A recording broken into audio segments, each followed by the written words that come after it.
Greetings, magicians. Welcome to Transcendental Magic Lesson 2. So this is going to get controversial. I did a stream earlier today discussing Christianity. So if there are any Christians watching this, we're going to get satanic up in here. Yep. We're going to actually look at the real freedom of religions. We're going to be talking about some of the nature of things, why they occur. We're going to talk about the four princes, and we're going to talk about the planets. So today's lesson is about seals. As magicians or transcendental magicians, we use seals in a way to invoke. We use seals in a way to control what it is that we're working with. I'm sure you've all done summoning at one point in your life, whether you're summoning spirits or whether you are summoning sigils to do your bidding, right? Now, a lot of times, the practice of sigils can get very controversial depending on whatever religious standpoint you come from. But it is important to realize that every religion is different and takes things out of context. So the point of transcendental magic is to make you aware of the alternate realities, the different worlds, the different perspectives, the four cardinal points, the four princes, right? So we should probably start this with a definition of what hell really is. Hell is not a place for fire and brimstone. In a way, the term helya is a descriptor to really focus on this reality: life, death, suffering, pain, agony, torment. The world in which you live in is the manifestation of hell itself, and is a manifestation of the elements that govern it. And a lot of people get really pissy when they learn this. They think that hell is a different dimension with pain and suffering. No, you live in hell. This is where we're at. This is why Jack the Ripper wrote the From Hell letter. He was right. Usually I wouldn't agree with a serial killer, but there we go. For the purpose of this lesson, we're going to begin with the four princes and what they truly represent. Not what the Bible says, but what we as devotees of the occult, the dark world, know them to represent. So if this gets controversial, you have been warned, and YouTube is probably going to censor this like crazy because, hey, so YouTube kind of does, right? So we began transcendental magic, learning the power of the elements themselves. But now we're going to take this a step further. We're going to have a better understanding of the infernal and what the infernal represents. The infernal itself is a manifestation of chaos magic, right? As magicians, you weave chaos without ever realizing it. It goes by other names. For example, the void, right? The great beyonds, the ether. The point of summoning deals with this. It deals with a place that exists all around you with a force of energy. And there are four cardinal points: earth, air, water, fire, which we're going to discuss. And trust me, these will get controversial, so I do apologize for that. The reason why the four corners became known as the four princes was, in a way, to establish order, in a way to establish the cosmic way of things, right? Now, specifically, they were given angelic names, but they also have positions which they cannot extend onwards. But one of these, if not all of them, is part of what makes you you. This is how the four princes have always behaved. It isn't that they are separate. It's that they are a part of everyone. Everyone's subconscious minds, everyone's abilities, everyone's desires, their emotions, everyone's ability to swap between man and monster, monster and man. These are the gifts left behind by the ancients. This ability to remind you of just how powerful you can become. The idea of the old gods, for example. Who are the old gods? Well, mainly elements. They were the cardinal jewels. They were the They were the grand architects, but they look like us. They sound like us. Only they exist all around you, right? And you're their children. You are a child of the old gods. And this is why magic is out there for you to use. All right. So, with that being in mind, we are going to talk about the four princes, and we're going to have a much better understanding of who and what they represent. So, with that being said, one of the main princes is, of course, Satan himself. Oh boy, this is going to piss off a lot of people. Satan, or the devil, is a manifestation of fire. The manifestation of fire. When we work with Satan, what it really means is that we are working to purge the corruption from inside us. When we look at the Devil Tarot card, for example, it's all about addictions. It's all about the forces inside your body that make you do and say things that you normally wouldn't do. And it's a place of addiction, whether it be alcoholism, tobacco, whatever it is. The devil represents this carnal nature of mankind, this fire that burns inside our body. And the other day when we learned about the elements, right? When you picture fire, you picture warmth, but at the same time, it's a rage. Once a fire begins, it's very hard to control, right? And this is part of the energy that fire gives off. So we're going to start with Satan.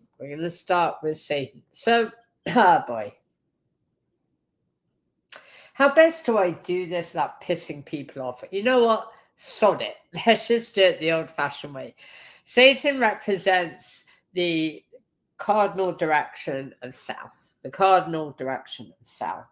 The reason why he's called the adversary isn't because he's the enemy of the divine.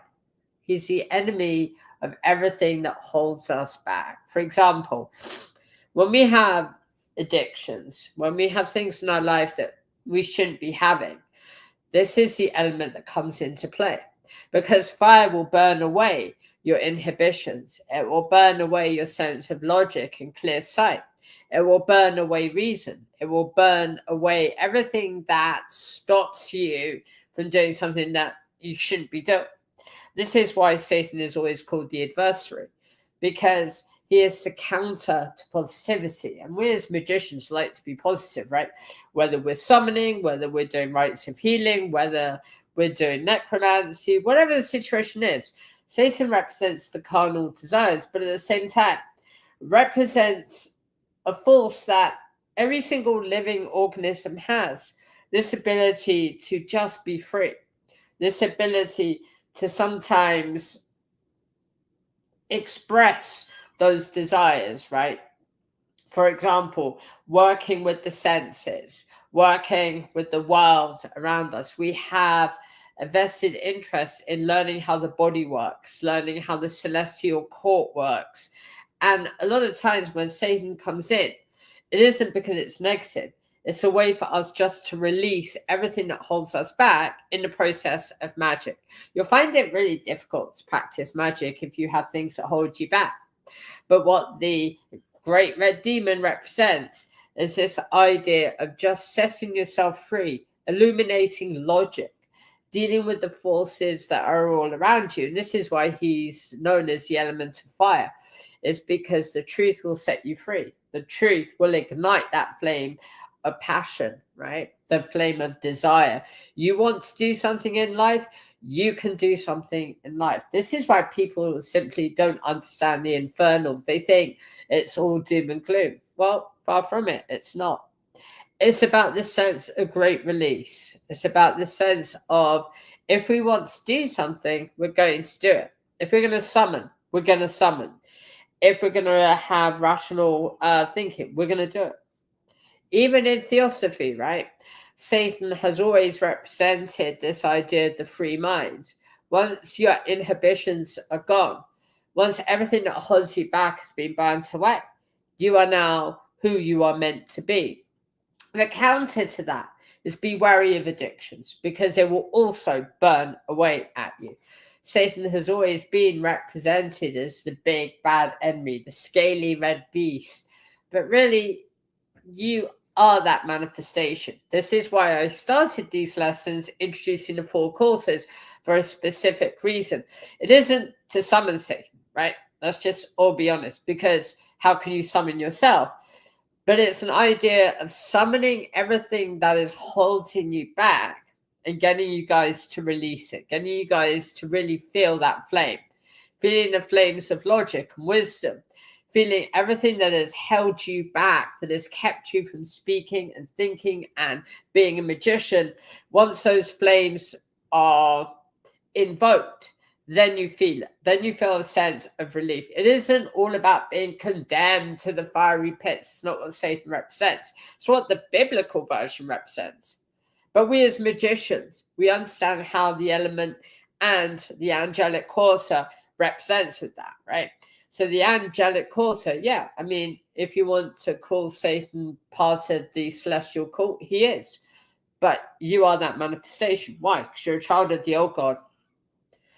Every single prince that we're going to talk about has part of you involved, right? So we first learned that Satan represents two things: liberation, understanding the body, right? You know, feeling the body, feeling the senses, feeling everything, engrossed in the here and now, aware of the world around you. But at the same time, addictions. Be wary with addictions. You can be addicted to magic, which is not a great idea. All right, let's move on, because there's a lot to talk about. Transcendental magic will change your perspectives of life. And when you guys learn how to summon, which will be later on, probably this week or next week, right? We are going to be learning how to invoke. Good morning, Christy and Elia. Welcome aboard. We're going to be pissing off Christians today because we're talking about the four princes. Yay. Okay, so just to recap.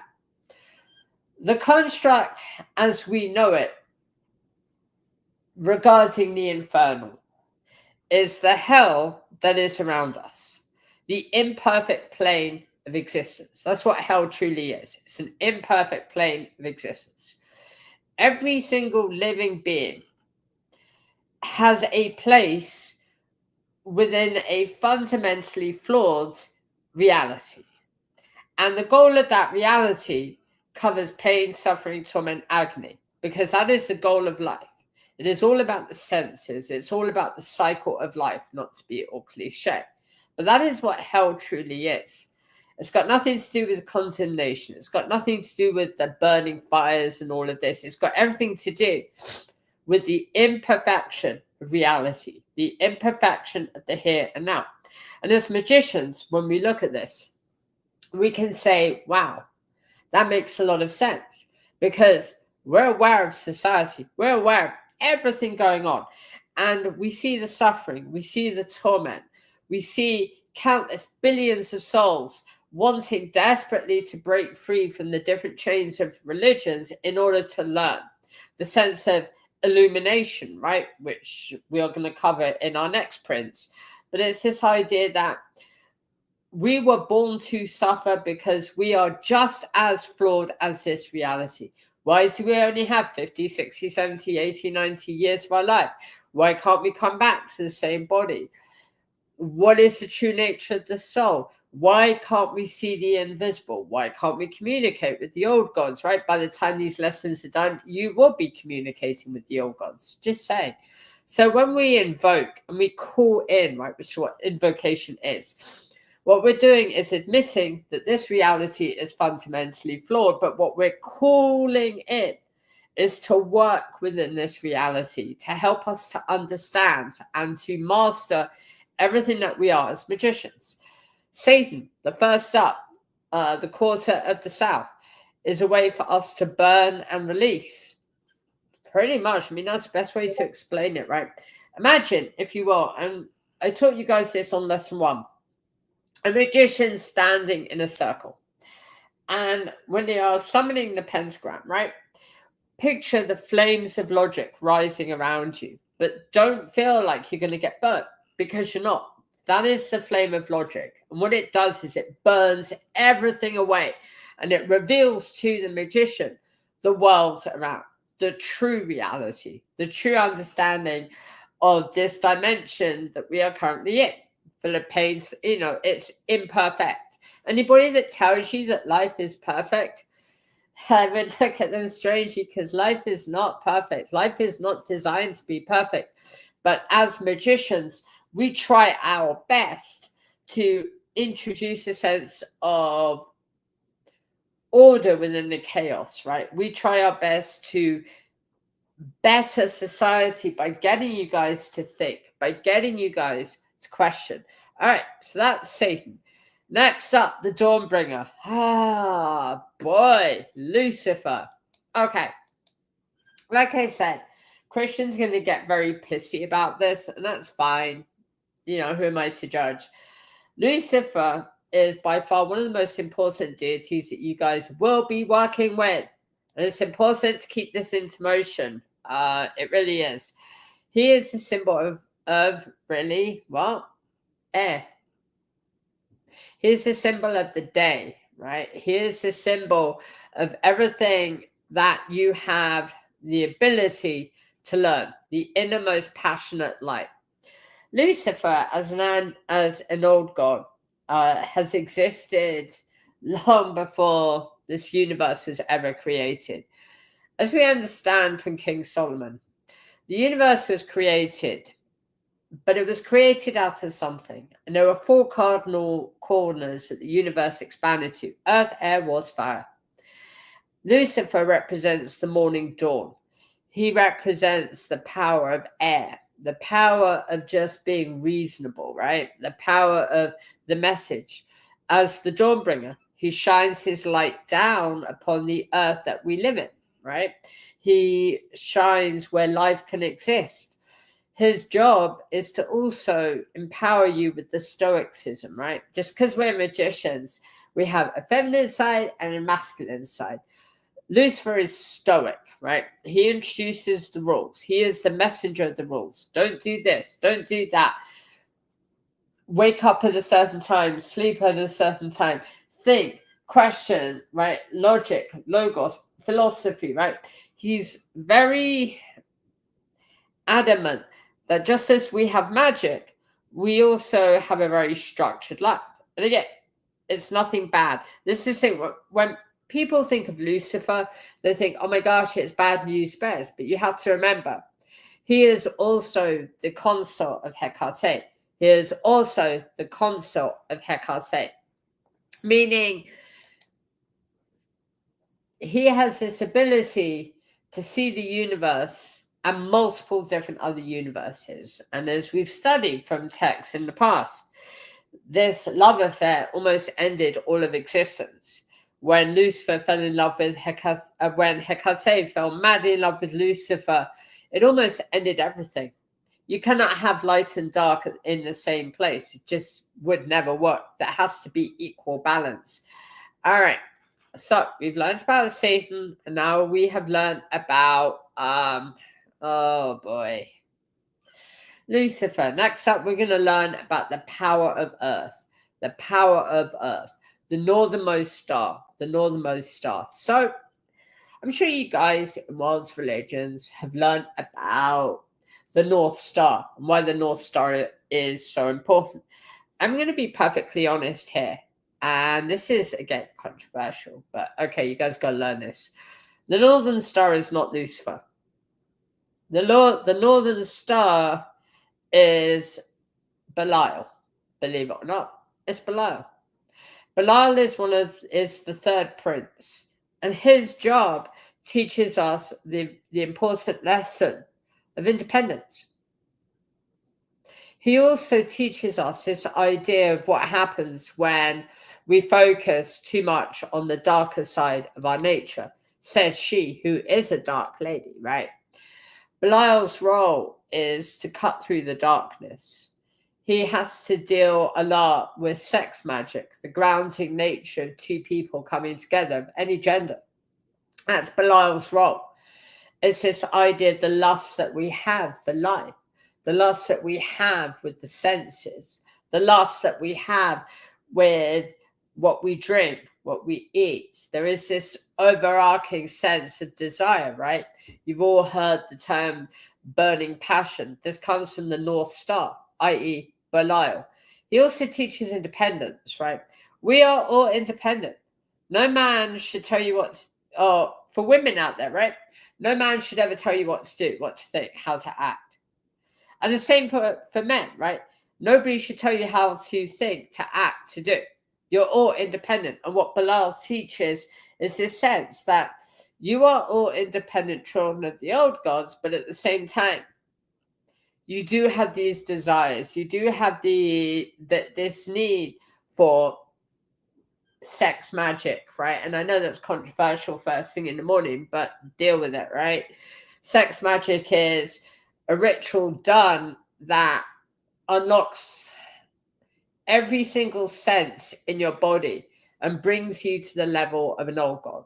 That's the best way I can explain it. It's why sex rituals are very rarely done, and if they are done, they're done with high priestesses that actually know what they're doing. Because when you begin the art of touching, the art of feeling, the art of passion, right, it can increase your senses to a point where you are on the very, very, very, very, very foundation steps where the old gods are. It's a very emotional thing. Have I ever done it? No. But I will say, based on accounts, it is a very emotional ritual. But again, it's invoking Belial to kind of open that doorway, right? And what Belial says is, okay, these two are coming together. This is what I want from the children of the old gods. Let's heighten it up. And in a way, it's a bit like sex on steroids. I mean, I know Facebook's going to censor this, but okay. It is sex on steroids. It's lust on steroids. It's a sense of euphoria on steroids. That's what happens when you start invoking Belial. So be careful with that. Oh boy. Now let's look at the West. Okay. The Western prince is not technically a prince. Let that sink in, because you're going to find out in a minute. Inside every human, or in fact, let's backtrack. Inside every living thing, is a part of you that you keep hidden, locked away. And this is the monster that exists inside every single one of you. Just as you are the children of the old gods, you are also the Leviathan, the great sea creature, the great deeps, right? And the reason for this is when we begin to invoke, we understand that there is a side to us which is monstrous. There is a side to us which lashes out, right? Which does morally reprehensible things. So, unlike the three other princes, Leviathan represents this side of us, this almost bestial nature that when we lose our shit, right, we act out. We become something we're not. Now, I'm very open with discussing this. I am a monster. I know what I've done in my life.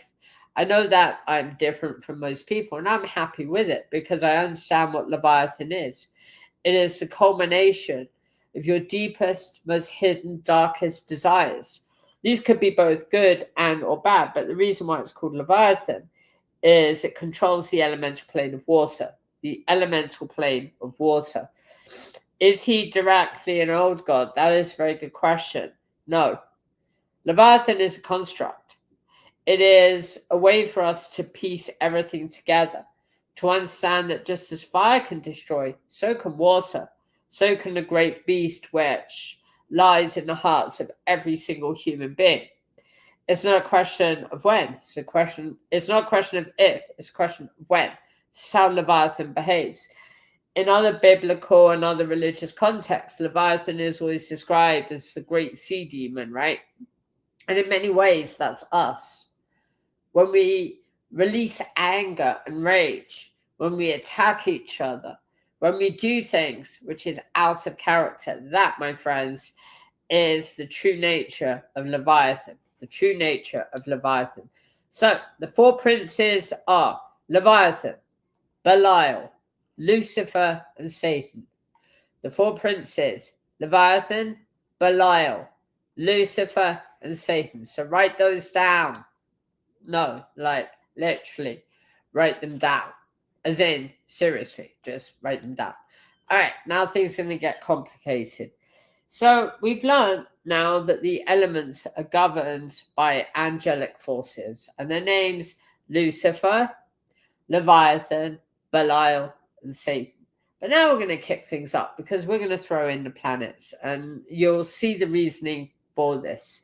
Before we continue, I want to make sure that you guys know not to just start invoking without realizing what you're doing. You're working with emotions that will overwhelm you.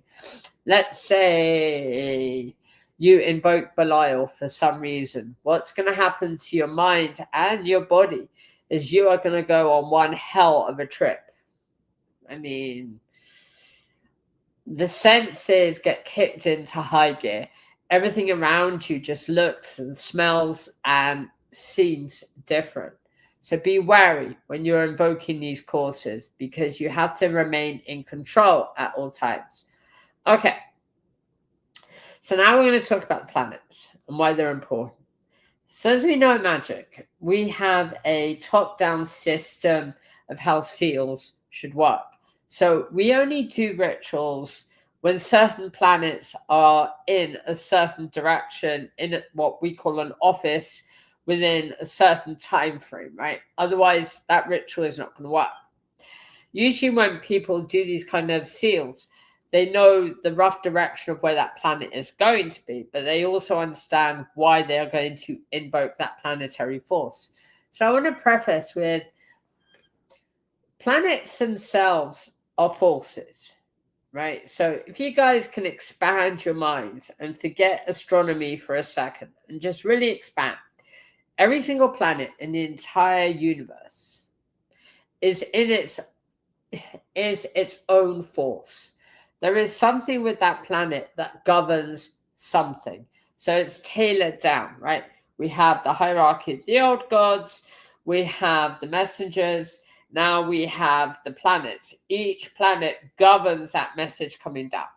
So each planet is responsible for imbuing life's children of the old gods with something, whether it be panic and hysteria, to love, romance, everything. And then from the planets, then it's tailored down further into the four quarters, tailored down into high ritual work. So I know that's confusing, but I'll try to make it as easy as humanly possible. So every single planet is intelligent. Every single planet is intelligent. So planets can think, they can reason, they can act. This is what I'm sure you guys have seen on Facebook and YouTube, right? People getting all moody with Mercury retrograde. It's a reason for that. Every single magician is affected by what the planets hold about that energy, right? It's all about energy at the end of the day. All right, so let's begin with Jupiter. Jupiter is about this idea of intelligence, of wisdom. The idea that Jupiter allows us to have a better insight into the world around us, better insight into the world for others. Jupiter also governs favor, governs peace, governs this idea of making things right with people that don't like you, right? It's very logical. There are plenty of people who don't like me. I once had a friend, the one I told you guys about, she has 2 dogs and all of this, right? I'm doing my best to make amends of an enemy. But this is what Jupiter does. It kind of says, okay, now it's time to make amends. Nobody's perfect, right? This is the power that Jupiter has. And we'll stop at Jupiter today and continue where the planets tomorrow occurs. Otherwise, I will overwhelm you guys, and I don't really want to do that. So, to recap today's lesson, there are 4 princes. The 4 princes govern the 4 quarters. The 4 quarters are here to control this reality. What is this reality, otherwise known as hell? Why? Because it's full of pain, suffering, torment, agony, beauty, life, death, and the cycle of the afterlife. The 4 princes are Satan, Lucifer, Belial, and Leviathan. Satan, Lucifer, Belial, and Leviathan. Do you have to memorize them? Yes. Yes, you do. Write them down on a piece of paper. Satan, Lucifer, Belial, and Leviathan. The four quarters represent the four cardinal points, representing the four cardinal jewels of the lower heavens, which represents the four cardinal seals of wisdom, which represents the four cardinal doorways to the realm of the old gods, which represents the power of the planets, which then goes up into the high heavens, which we will learn at a later time. Be careful with invoking Belial, and be careful with invoking Leviathan, because specifically those two will overwhelm you. There is something that a lot of magicians make the mistake of thinking, oh yeah, I can handle the monstrous side of me. I can handle kind of lust and sex. No, you can't. Not when you start really invoking and you go through the motions of sex rituals, right? Then things get a little bit heated. I've known people who do sex magic and they invoke Belial, and suddenly they've lost all control. They just, it's not in a bad way, but they have that they kind of know that they're doing a ritual, but because this is lust and love on a whole new level, right, on steroids, they've lost every single inhibition, and the cooldown from that event fundamentally changed their lives, because they remember certain parts of the ritual, right? They remember the setup, everything, right? But they don't exactly remember that exact moment where they were at the foothold of the old gods. It's a very, working with Belial will overwhelm you. And I just want to make that clear for magicians out here. It will overwhelm you, because you will be faced with this overarching loss of being able to hold yourself back. The same with Leviathan. Should you invoke Leviathan? School's out on that one. Be careful, because we have a side of us which is a monster. And when you invoke something like Leviathan, what you're doing is invoking a monster that's inside you. In a way, you're provoking yourself. You're like saying, oh yeah, I'm going to invoke the darker side of my nature and hope that everything will be fine. So be careful, because both of those can result in very serious consequences. Belial, if you get the invocation for Belial wrong, and that will be in a later class, things can go south pretty quickly. It may not affect you, but it sure as hell will affect a loved one. The same with Leviathan. If you get the sigil wrong, or if you summon incorrectly at the wrong planetary office or the wrong time of the year, it can get very bad for you, because you can start losing control of your anger, right? You can become very hot-headed. It can become easy to kind of lash out at people. So when we continue to discuss these sigils, keep in mind, these are very serious. They're not to be trifled with, right? Which is why I would say for new magicians, focus on learning, not invoking. So we want you to learn as much as you can. For example, the four princes, the four planets, right? The four cardinal jewels of heaven, the four doorways to the old gods, right? We want you to be able to be comfortable with exploring every sense in your body. Otherwise, transcendental magic is going to be next to impossible. So there we go. I hope you guys have enjoyed this stream. Join me tomorrow for lesson 3 of Transcendental Magic. We'll go further into the planets, and we'll do a recap of today's lesson as well. For Witchcraft TV, I am the one and only Lady Selena. I'll be back with more very soon. You take care. Bye for now.